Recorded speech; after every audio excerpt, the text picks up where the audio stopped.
नमस्कार। आप देख रहे हैं कि वाइब और मैं हूं प्रवीण झा। बात करेंगे बंगाल की, क्योंकि बंगाल में फिर से वोटिंग होगी। अब आपको लग रहा होगा कि बंगाल में आखिर फिर से वोटिंग क्यों होगी? 29 तारीख को तो दोनों चरण खत्म हो गए। अब वोटिंग क्यों हो रही है?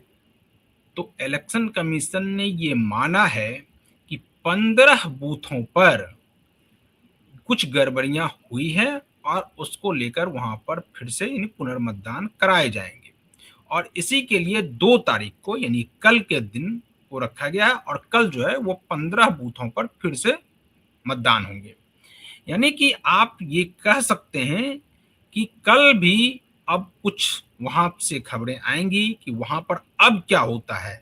क्या टीएमसी के कार्यकर्ता, बीजेपी के कार्यकर्ता फिर से कुछ उग्र होते हैं या नहीं? क्या ये तो कल देखा जाएगा। हालांकि कल बहुत कम बूथ पर है, तो वहां पर जो खास करके पैरामिलिट्री फोर्स हैं वो ज्यादा डिप्लॉय कर दिए जाएंगे ताकि सब कुछ शांतिपूर्ण तरीके से संपन्न हो जाए। इस सब पर तो चर्चा करेंगे ही। और इसी बीच एक खबर आती है बांग्लादेश से। बांग्लादेश से क्या खबर आती है कि बांग्लादेश के संसद में वहां के एक सांसद ने कहा कि अगर भारतीय जनता पार्टी पश्चिम बंगाल में जीतती है तो बांग्लादेश में सैलाब आ जाएगा। सांसद का नाम है अख्तर हुसैन। और अख्तर हुसैन ने कहा कि जितने भी एग्जिट पोल भारत में अभी तक दिखाए गए हैं उस सब में भारतीय जनता पार्टी की सरकार बनती हुई दिख रही है। और अगर ऐसा हो गया तो जितने भी घुसपैठिए हैं बंगाल में, पश्चिम बंगाल में, वो सब वहां से भगाए जाएंगे। और वो जो शरणार्थी आएंगे वो बांग्लादेश के लिए बहुत बड़ी परेशानी हो जाएगी। यानी कि अब बांग्लादेश में बीजेपी की जीत अगर पश्चिम बंगाल में होती है तो हाहाकार बांग्लादेश तक हो रहा है। अब ये आश्चर्य लग रहा है कि जो खास करके भारत में विपक्षी दल के नेता लगातार, या ममता बनर्जी खुद जो पश्चिम बंगाल की मुख्यमंत्री हैं, वो जब एसआईआर का विरोध कर रही थी और उसके बाद ये कहा जा रहा था, कई सारे नेताओं ने कहा कि एसआईआर क्यों हो रहा है, एसआईआर से तो कुछ हो नहीं गया। अगर एसआईआर से घुसपैठिए को बाहर किया गया है एसआईआर के जरिए, तो वो सरकार आंकड़ा जारी करे कि कितने लोगों को बाहर किया गया। अगर बाहर नहीं किया गया और एसआईआर का कोई भी वहां पर असर नहीं देखा जा रहा है, तो एक तो जो 93% के आसपास वोटिंग हुआ वो, और दूसरा बांग्लादेश तक में इसकी चर्चा क्यों हो रही है कि अगर भारतीय जनता पार्टी आ गई तो जितने भी पश्चिम बंगाल में घुसपैठिए उनको बाहर खदेड़ दिया जाएगा। इसका मतलब है कि बांग्लादेश को भी ये पता है कि बहुत सारे बांग्लादेशी जो हैं वो जाकर के पश्चिम बंगाल में शरण लिए हुए हैं। और उनको शरण कौन दे रहा है? तो सभी को पता है कि जो उनके समर्थन में खड़े होंगे, इसका मतलब शरण वही दे रहे हैं। और ये दे कौन रही है? ममता बनर्जी। क्योंकि ममता बनर्जी एसआईआर के खिलाफ, आपको याद होगा हमारे दर्शकों को, कि वो किस प्रकार से सुप्रीम कोर्ट तक आ गई थी गॉन पहन करके खुद से उसकी लड़ाई लड़ने के लिए। इस सब पर आज हम लोग चर्चा करेंगे और इस चर्चा में हमारे साथ वरिष्ठ पत्रकार संजीव प्रियदर्शी जी जुड़े हुए हैं। संजीव जी, आपसे हम ये जानने की कोशिश करेंगे कि ये जो, एक तो पहले एक ओपनिंग रिमार्क्स दे दीजिए, जो कल जो 15 बूथों पर मतदान हो रहे हैं वो क्या है और क्यों हो रहा है? नमस्कार प्रवीण जी, और आपके दर्शकों को भी मेरा नमस्कार। देखिए, कई बूथों से शिकायत आई थी कि एक दो जगह तो ये शिकायत आई थी कि जहां बीजेपी के सिंबल है वहां टेप लगा दिया गया था, और हम्म। उस टेप लगाने में वहां जो प्रोजाइडिंग ऑफिसर्स थे या जो हम्म। वहां पे स्टाफ थे, हम्म। इलेक्शन जो करवा रहे, हम्म। बिना उनकी सहमति की ये चीज नहीं हो सकती थी। दूसरा, कई बूथों पर क्या हुआ कि आपस में झगड़ा हो गया हम्म। टीएमसी और बीजेपी के समर्थकों, तो उससे भी जो है दिक्कत हो गई और हम्म। चुनाव आयोग को शिकायत गई, दोनों पक्ष, कहीं एक पक्ष से कहीं दोनों पक्षों से। और ये हम्म। देखते हुए यहाँ पर पुनर्मतदान होगा 15 बूथों पर। अब हम्म। देखिए, ये जो 15 बूथों पर मतदान हो रहा है प्रवीण, इससे हम्म। एक बात का तो संकेत मिलता है कि हम्म। चुनाव आयोग किसी भी परिस्थिति में किसी हम्म। के दबाव में नहीं आने वाला है। कल रात ममता हम्म। बनर्जी ने जाके 5 घंटे तक कितना दबाव बनाया, झूठा आरोप लगा दिया ईवीएम स्ट्रांग रूम। एक तो आरोप ये हम्म। लगाया था ममता बनर्जी ने कि एक बुजुर्ग व्यक्ति जो है वो उनको डंडे से मार के गिरा दिया। आज जो हम्म। वीडियो आया है, पोलिंग बूथ हम्म। पर वो गए हैं, वो वोट डालते समय बेहोश होकर गिर गए हैं, उम्र उनकी ज्यादा थी और शायद इस हम्म। हादसे में उनकी मौत हो सकता है उनको हार्ट अटैक आया। लेकिन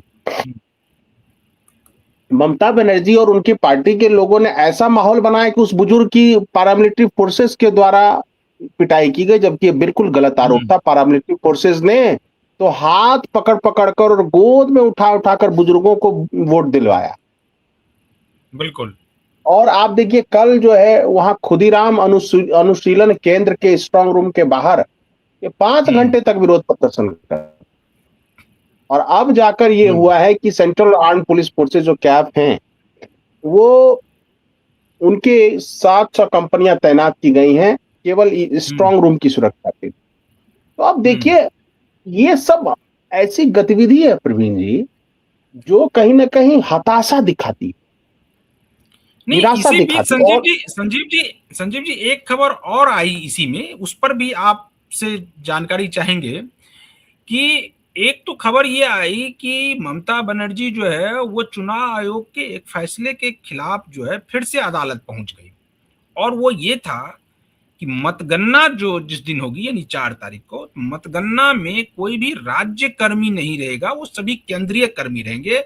और ममता बनर्जी इसको लेकर हाईकोर्ट पहुंच गई कि वो केंद्र के कर्मचारी होंगे तो वो भारतीय जनता पार्टी के सपोर्ट में होंगे, इसीलिए ये नहीं हो। लेकिन इस पर कोर्ट ने कुछ नहीं कहा, कोर्ट इसको बिल्कुल यथावत छोड़ दिया है।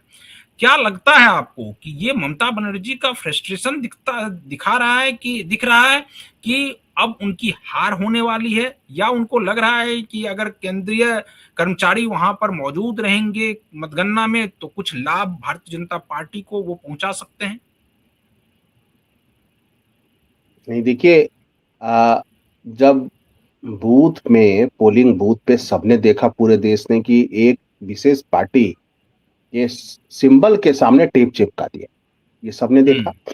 आपको बिल्कुल। पता है कि इधर पहले चरण के बाद भी और दूसरे चरण के बाद भी कई ऐसी गाड़ियां पकड़ी गई हैं प्रवीण जी, जो ना हम्म। सरकारी गाड़ी है, ना हम्म। उसमें ओरिजिनल ईवीएम लोड है, लेकिन वो हम्म। फर्जी गाड़ी, उसमें फर्जी हम्म। पहचान पत्र लेकर बैठे हुए लोग, अब हो सकते हैं वो हम्म। किसके लोग हों, गॉड नोस। और हम्म। वो ईवीएम 5-5 6-6 ईवीएम एक गाड़ी में लेके जा रहे हैं और ईवीएम भी फर्जी है, और वो स्ट्रांग रूम में जमा करने से पहले पकड़े गए वो।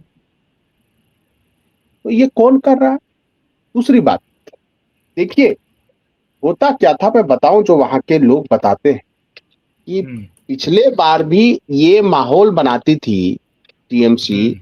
10 बजे तक ये हल्ला करती थी कि टीएमसी जीत गई, टीएमसी जीत गई। सारे स्टेट हम्म। गवर्नमेंट के एम्प्लॉय होते थे और उसके बेस में आईपैक के एम्प्लॉय होते थे, आईपैक हम्म। के। और आज तो आईपैक का डायरेक्टर आज छूटा भी है, शायद जेल वेल से छूटा है, जमानत ले दिलवाया गया है उसको। अंतिम हम्म। प्रयास है ये कि किसी न किसी तरह से चीजों को मैनेज किया जाए। लेकिन हम्म। मुझे लगता है कि ठीक है, कोई भी गवर्नमेंट एम्प्लॉय है तो उसको आप ये तो नहीं कह सकते कि वो सेंट्रल गवर्नमेंट का है तो पक्षपात करेगा, क्योंकि हम्म। स्टेट गवर्नमेंट के एम्प्लॉय पर निश्चित रूप से पक्षपात के आरोप लगे, इस बात से इनकार नहीं कर हम्म। सकते। लेकिन अगर आप सोचिए, तमिलनाडु में तो बीजेपी की सरकार नहीं है, वहां स्टेट गवर्नमेंट हम्म। के एम्प्लॉय को रोका नहीं है इलेक्शन कमीशन ने, हम्म। वहां भी बीजेपी लड़ रही है चुनाव एआईडीएमके के साथ। केरल में भी बीजेपी लड़ रही है, कांग्रेस भी लड़ रही है, हम्म। वहां भी स्टेट गवर्नमेंट के एम्प्लॉय चुनाव करवाते हैं। तो स्टेट गवर्नमेंट के एम्प्लॉय से परेशानी नहीं है, परेशानी हम्म। है कि जिस तरह से मैनिपुलेट किया जा रहा है उन स्टेट गवर्नमेंट के एम्प्लॉय को, और वो सब जानते हैं कि पूरा स्टेट हम्म। गवर्नमेंट की मशीनरी मैनेज्ड है, हम्म। मैनेज्ड। हाँ, वो तभी तो तो 2,70,000 एक फोर्स को। वीडियो बहुत तेजी से वायरल हुआ संजीव जी कि एक पुलिसकर्मी जो है वो रास्ते पे खड़े हैं और वो जो वोट मतदान करने के लिए जो मतदाता जा रहे हैं उनको धीरे से कहते हुए जा वो मतलब सुनाई दे रहा है कि वो कह रहे हैं कि ममता दीदी को वोट करो, दीदी को वोट करो। तो ये इस प्रकार से अगर पुलिसकर्मी इस प्रकार से वहां पर मदद करने के लिए उतारू है, तब फिर अगर चुनाव आयोग केंद्रीय कर्मचारी के जरिए अगर मतगणना कराएगी तो इसमें क्या गलती है? देखिए, ये चुनाव आयोग की, देखिए किसी भी संवैधानिक संस्था की दो तरह की शक्तियां होती हैं। एक तो वो प्रैक्टिस करती है बिल्कुल उस हिसाब से जैसा उसको जरूरत लगती है, उसको डिस्क्रिशनरी पावर कहते हैं, विवेकाधीन शक्तियां। और लोग जान लें बिल्कुल। कि एक डीसी को भी, यानी डिस्ट्रिक्ट कलेक्टर को भी विवेकाधीन शक्ति है, एक दरोगा तक को विवेकाधीन शक्ति है, और उसका कोई डिफाइन क्राइटेरिया नहीं है। जो विवेकाधीन शक्तियां प्रेसिडेंट से लेकर दरोगा तक को, तो कुछ विवेकाधीन शक्तियां जो है चुनाव आयोग को भी है। अच्छा, अब ये तो नहीं कह रही चुनाव आयोग की टीएमसी के एजेंट नहीं रह गया। वहां 10 बजे तक हल्ला करते थे अपने दीदी मीडिया में, फिर वहां टीएमसी के गुंडे, ये जितने हैं टीएमसी के गुंडों को फिर से नई ताकत देने की कोशिश की जा रही, ताकि वो जो सुस्त बैठ गए हैं उनमें फिर उनको एनर्जी, हाँ, उनको मैसेज दिया जाए। आप बताइए, 24 घंटे पहले वो वीडियो मैसेज ममता बनर्जी जारी कर सकती थी, लेकिन वो जारी नहीं किया। इलेक्शन के बाद वो क्यों जारी कर रही? क्योंकि टीएमसी के जो पाले हुए लोग हैं वो सब अपने दड़बे में घुस गए हैं। उनकी हिम्मत ही नहीं है कि वो पैरामिलिट्री फोर्सेस को का सामना कर सके। दूसरी बात, बंगाल पुलिस का भी रवैया बदल गया, क्योंकि बंगाल पुलिस को रेगुलेट अभी चुनाव आयोग कर रही है। अब सवाल ये है कि अगर टीएमसी का एजेंट वहां पर है, अगर कोई दिक्कत है काउंटिंग में, तो वो बोले, क्योंकि पहले चरण से दूसरे चरण में तभी मामला जाएगा काउंटिंग में जबकि उस पर सारे एजेंट का सिग्नेचर हो जाएगा। और पहले बताऊं आपको, आरएसएस के लोग या बीजेपी के लोग बेचारे जो वर्कर होते थे उनको भगा देते थे टीएमसी के गुंडे। तो वो आखिरी दांव है अब ममता बनर्जी का, आखिरी दांव। और आप देखिए, इस बात के लिए चुनाव आयोग की तारीफ करनी चाहिए कि उन्होंने बहुत प्लान करके रिसर्च वो किया है। आप देखिए, जो हाईकोर्ट में जो दलील दे रहे थे टीएमसी के वकील साहब, वो कह रहे थे कि ये पहले से हमें क्यों नहीं बताते हैं कि अगला स्टेप क्या होगा। आप सोचिए, वो कहते हैं कि पहले से क्यों नहीं बताते हैं कि अगला स्टेप क्या होगा। आपको अगर बता ही दे तो फिर स्टेप क्या होगा? बिल्कुल, ये चुनाव आयोग की स्ट्रेटजी है। चुनाव आयोग की स्ट्रेटजी, अगर एसआईआर विफल होता तो क्या 93% वोटिंग होती? जो साउथ बंगाल के शहरी इलाके हैं प्रवीण जी, उसमें पिछले बार 65% मतदान है।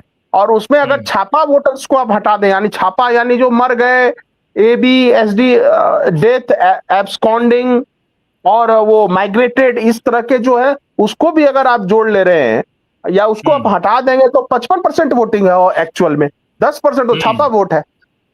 और उस 55% में तो 5%, 6% लोगों का तो टीएमसी के क्लब वाले लोग तो वही ले लेते थे, वोटर पहचान पत्र ही ले लेते थे और वही जाके वोट डालते थे। चलिए, आप सोचिए, हम अपने दूसरे सेगमेंट पर आते हैं और वो बहुत महत्वपूर्ण है। और वो महत्वपूर्ण ये है कि बंगाल में बीजेपी की जीत का, यहां पर तो लोग बीजेपी वाले खुशी मनाएंगे, लेकिन मातम हो रहा है बांग्लादेश में। वहां पर हाहाकार मचा हुआ है। वहां पर संसद में इस बात की चर्चा हो रही है कि अगर भारतीय जनता पार्टी पश्चिम बंगाल में जीत जाती है तो वो जो शरणार्थी लौटेंगे या उनको भगाया जाएगा भारत से, वो वहां पर एक सैलाब ला देगा। क्या लगता है आपको कि ये सब अब होने जा रहा है और ये अब बिल्कुल सत्ता परिवर्तित हो जाएगा? क्योंकि ये अब सूचना सिर्फ भारत तक में नहीं है, ये सूचना विदेश भी है, में भी चली गई है कि बंगाल में इस बार सत्ता परिवर्तन की लहर है। उस पर आपकी प्रतिक्रिया जानेंगे, लेकिन उससे पहले एक बार हम अपने दर्शकों को वो वीडियो दिखा देते हैं कि उस वीडियो में आखिर अख्तर हुसैन क्या कह रहे हैं। আঞ্চলিক একটা অবস্থায় পৃথিবীর এমন একটা স্থানে আমাদের অবস্থান যেখানে আমরা অনেকগুলো বাস্তবতার সঙ্গে আমরা জড়িয়ে আছি। এই বাংলাদেশে শরণার্থীদের ঢল নামানো হতে পারে সেই ধরনের চক্রান্ত আশেপাশে চলছে মাননীয় স্পিকার। বিভিন্ন জায়গায় রোহিঙ্গারা অলরেডি চলে এসেছে, আবার আমাদের প্রতিবেশী দেশ থেকে আবার যে মুসলমানদেরকে বের করে দিয়ে আমাদের দেশে শরণার্থী হিসেবে ঢল নামানো হবে না তার কোনো গ্যারান্টি নেই মাননীয় স্পিকার। এই কারণে আমরা এই বাংলাদেশের যারা মানুষেরা আছি আমাদেরকে একতাবদ্ধ থাকতে হবে। আমরা সেই ৭১-এ ২৪-এ প্রত্যেকটা সময় জাতিগতভাবে আমরা যেমন একত্রিত হতে পেরেছিলাম, তেমনি ভাবে এই বাংলাদেশের স্বাধীনতা সার্বভৌমত্বের উপরে বাংলাদেশের জনগণের উপরে যদি কোনো ধরনের পরাধীনতা চাপিয়ে দেওয়ার চেষ্টা করা হয় সেই সময়টা তো আমাদেরকে ঐক্যবদ্ধ থেকে বাংলাদেশের জন্য কাজ করতে হবে মাননীয় স্পিকার। तो आपने सुना कि ये किस प्रकार से कह रहे हैं कि अगर भारतीय जनता पार्टी की जीत होती है तो बांग्लादेश में सैलाब आ जाएगा। आपकी प्रतिक्रिया क्या है इस पर? नहीं, बीज को पता होता है कि उसके पौधे कहाँ हैं और कौन कौन से उसमें फल लगने या विषफल लगने। बिल्कुल। तो ये जो बीज जो 71 में हमने झेला, ये सारे बीज जो है रक्त बीज बन गए और अब ये भारत के नेशनल सिक्योरिटी के लिए खतरा है। क्योंकि देखिए, मुझे लगता है सबने देखा है, पूरे देश की जनता ने देखा है, और वो मीडिया समूह भी जो मूलतः बीजेपी का विरोध करते हैं, उन्होंने भी हाकिमपुरा बॉर्डर पर जाके कवर किया है। और हाकिमपुरा बॉर्डर और अन्य जो भी बॉर्डर है वो सबसे हजारों प्रवासी तो सबने जाते देखा। गांव के गांव खाली हो गए, बैंक अकाउंट खाली हो गए, बॉर्डर इलाके के बैंक्स खाली हो गए, पैसे ले लेकर भागे लोग। और जो भाग रहे थे वो खुद कह रहे थे कि उसने 3 बार वोट दिया, उसके बाप ने 3 बार वोट दिया। और सबसे बड़ी बात है, उन सबको बांग्लादेश स्वीकार कर रहा था कि ये हमारे नागरिक हैं, इनको जाने, जबकि यूनिस की सरकार थी। आप सोचिए। तो SIR ने क्या किया, सांप के बिल में पेट्रोल डाल दिया। हम ये नहीं कह रहे हैं कि इस समस्या का पूरी तरह से समाधान हो गया, आंशिक समाधान जरूर हुआ, आंशिक समाधान हुआ, लेकिन उत्खात करने के लिए, बिल्कुल जड़ से हटाने के लिए आप करेंगे तो मुझे लग रहा है अभी भी 50 से 60 लाख बांग्लादेशी पश्चिम बंगाल में हैं। हो सकता है वोटर लिस्ट से कट गया हो, लेकिन किसी न किसी रूप में रह रहे हैं। और एक पूरा नेटवर्क है कि बांग्लादेश से कोई चलता है वो बॉर्डर पास करता है, और बॉर्डर पास अगर करता है तो सेंट्रल गवर्नमेंट की जिम्मेदारी, क्योंकि बॉर्डर की जिम्मेदारी तो SSB उठाती है या BSF उठाती है। तो नहीं, दूसरी बात, जब ये वो तो ठीक है, लेकिन ये सिर्फ बंगाल तक ही सीमित नहीं है। वो नाम बदलकर, वेश बदलकर अब वो देश के अलग अलग कोनों में भी चले गए हैं। आपको दिल्ली में ज्यादातर जो घरों में काम करने वाली महिलाएं मिलेंगी या जो लेबर मिल रहे हैं बहुत सारे, वो आपको उनकी भाषा से आपको पता चल जाएगा कि वो भारत के नहीं हैं, वो बाहर के हैं, लेकिन वो अपना नाम कहीं सोनम, कहीं सबनम, कहीं कुछ बना करके वो यहाँ पर कार्य कर रहे हैं।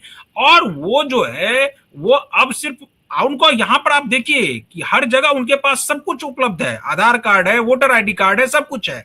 अब ये पहचान करना बहुत मुश्किल हो गया है कि कौन बांग्लादेशी है कौन नहीं है। तो इसको आखिर कैसे पता किया जाए कि कौन बांग्लादेशी है और नहीं है?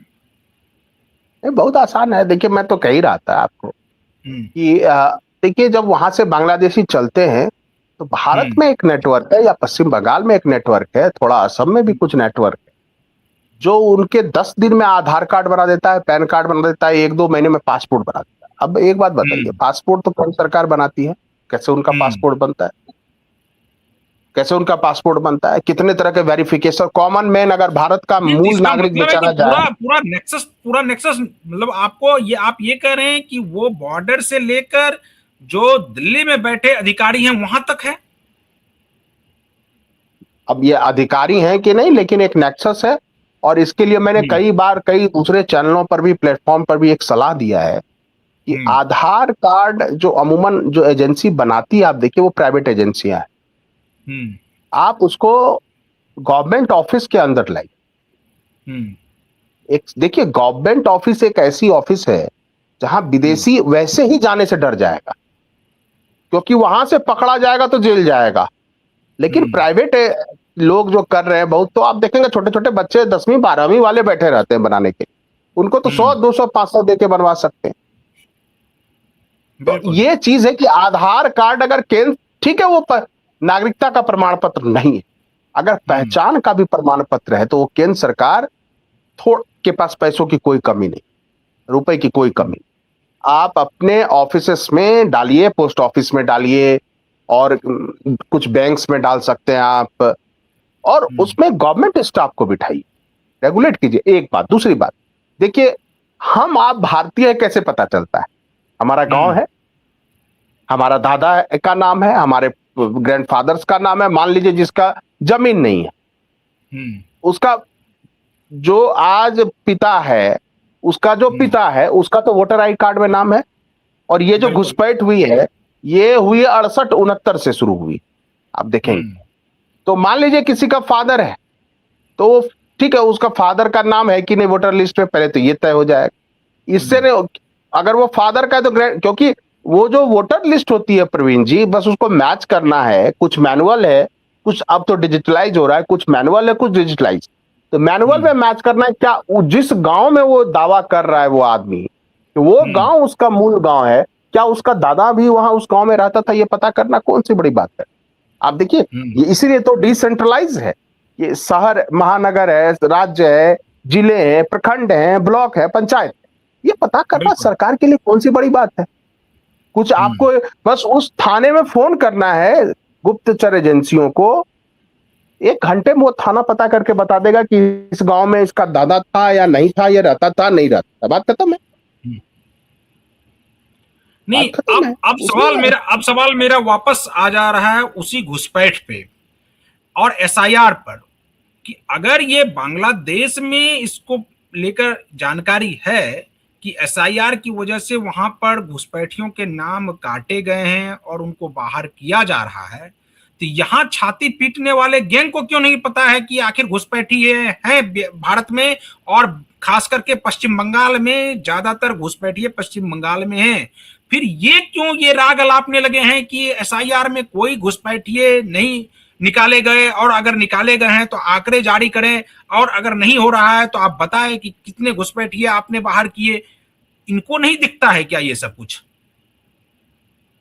देखिए, अपोजिशन का काम है विरोध करना, और सरकार का जो काम है वो नेशनल सिक्योरिटी को देखना है। ठीक है, अपोजिशन को संभाला जा सकता है, संवाद किया जा सकता है, नहीं मानते तो ठीक है, इसीलिए तो अपोजिशन में रहता है कि वो बहुसंख्यक आबादी उनको रिजेक्ट कर देती है लोकतंत्र में, तभी तो वो विपक्ष में है। तो अपोजिशन अगर इस तरह की हरकत करता है तो अपोजिशन इसलिए तो हार रहा है हर जगह। अभी तुरंत तो बिहार में हारा एसआईआर का विरोध करके, पेट नहीं भरा हारने से। नहीं संजीव जी, उसके लिए एक मुझे और भी हंसी आ रही है कि आपने कहा कि बहुसंख्यक आबादी उनको रिजेक्ट कर दिया। अब उस पर भी एक नया तर्क गढ़ा जा रहा है आजकल, और ये कुछ पिछले 1-2 सालों से ये तर्क गढ़ा जा रहा है कि अगर मान लिया जाए 40% वोट ला करके या 45% वोट ला करके कोई प्रधानमंत्री बन जा रहा है, तो बाकी तो 55% ने उनको नकार दिया है। इसका मतलब है कि 55% तो उनको नहीं चाह रहा है। और इसी को अब जो है जितने भी विपक्षी दल के नेता हैं, इसको अब वो गांठ बांध लेंगे, नहीं नहीं नहीं, ये नहीं है, ये इस प्रकार से नहीं है कि पूरा देश उनको चाह रहा है। तो आपको लगता है कि ये सब जो नैरेटिव है ये काम नहीं करेगा? अब ऐसी बात कर रहे हैं प्रवीण जी, ज्यादा दिन नहीं गुजरा है, मनमोहन सिंह जी तो दिवंगत हो गए। 2009 में कितनी सीटें थी कांग्रेस के पास? शायद 150-60 थी। हाँ बिल्कुल इसी आसपास थी, 143 या 50 आसपास कुछ। उस समय उनको वोट परसेंट कितना मिला होगा? वही 25-26-30% मिला होगा। 70% तो उनको रिजेक्ट कर दिया, तो उनका प्रधानमंत्री कैसे बना? दूसरी बात, 2014 में उनको कितनी आई? शायद 202 या 206 थी। उस समय भी उनको 50% वोट नहीं मिला। इंदिरा गांधी के बाद तो एक राजीव जी जो इंदिरा जी की हत्या के बाद उस लहर पे सवार हुए थे, उसके बाद कहां मिला किसी को इतना वोट? तो इस हिसाब से तो बहुत सारी सरकारों को वैधता नहीं है, बहुत सारी सरकारों वो अवैध है। तो लोग हमारे संविधान में जो system first pass the post जो ज्यादा है, ठीक है। तो अगर 70% इस आप कह रहे हैं, कोई कह रहा है कि चलो 60% विरोध में है बीजेपी के, तो इतने राज्यों में बीजेपी सरकार कैसे बन रही? और कभी कांग्रेस की भी तो बना करती थी। या आप बताइए, आज सपा बसपा जब मिल के सरकार बना रहे थे उसमें सबसे बड़ी पार्टी कौन थी? बीजेपी थी। बिल्कुल। तो ये सब, ये देखिए, तर्क होता है, वितर्क होता है, कुतर्क होता है। तो ये सब कुतर्क से कोई भी जीत नहीं पाए।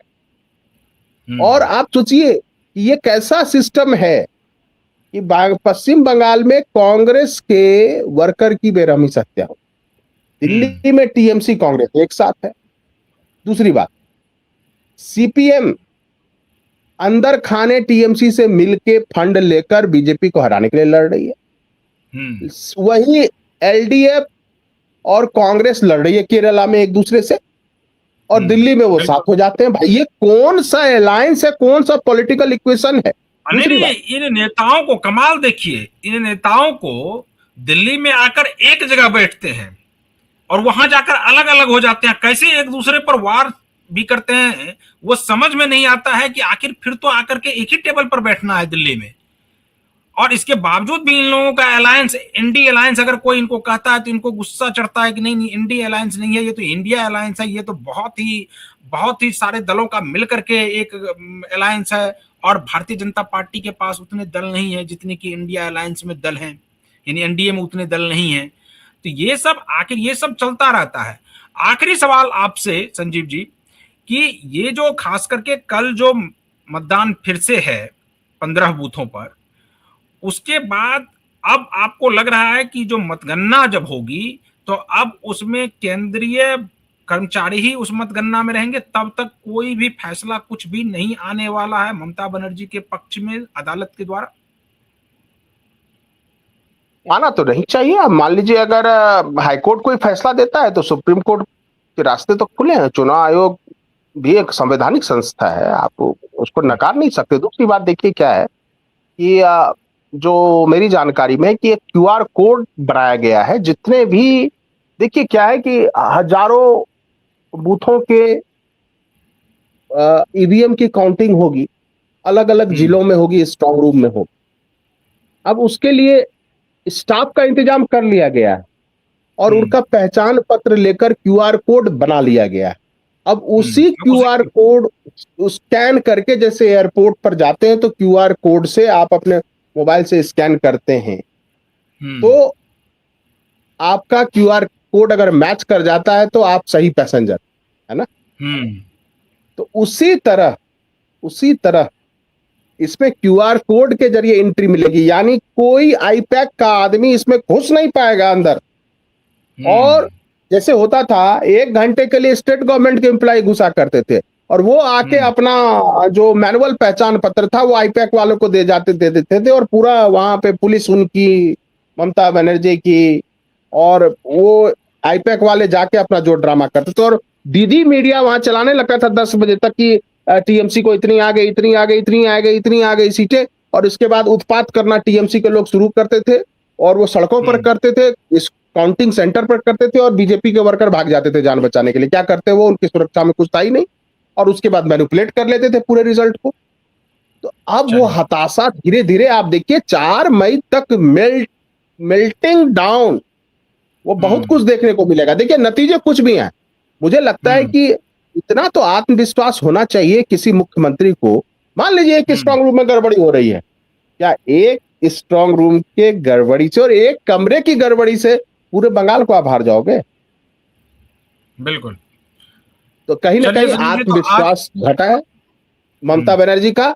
4 मई को जो भी नतीजे आएंगे वो देखिए, वो, लेकिन जिस तरह से चुनाव हुआ है शांतिपूर्ण तरीके से, वो ही ऐतिहासिक है बंगाल के लिए। बंगाल के लोगों को भरोसा नहीं हो रहा है, बिना बम, बिना गोली, बिना हिंसा के इलेक्शन हो गया, आदमी मरा नहीं हिंसा में। दूसरी बात, जो रिकाउंटिंग हो रही है वो भी दिखा रहा है चुनाव आयोग का पावर नहीं। वो हाँ, रिपोलिंग जो होगी कल, वो भी चुनाव आयोग के अथॉरिटी को दिखा रहा है कि तुम अगर हंगामा करके चाहते हो गड़बड़ कर देना तो वो नहीं हो। चलिए संजीव जी, तो आज हम लोग इस डिबेट को यहीं पर खत्म करते हैं। तो जो दर्शक हमारे इस वीडियो को यूट्यूब चैनल के जरिए देख रहे हैं, चैनल को सब्सक्राइब कर लीजिए और वीडियो को फटाफट वहां से शेयर कर दीजिए। अगर आप हमारे इस वीडियो को फेसबुक पेज के जरिए देख रहे हैं तो पेज को फॉलो कर लीजिए और वीडियो को वहां से भी शेयर कर सकते हैं। बाकी तमाम खबरों के लिए आप बने रहिए क्यू वाइब के साथ। मुझे दीजिए अनुमति, नमस्कार।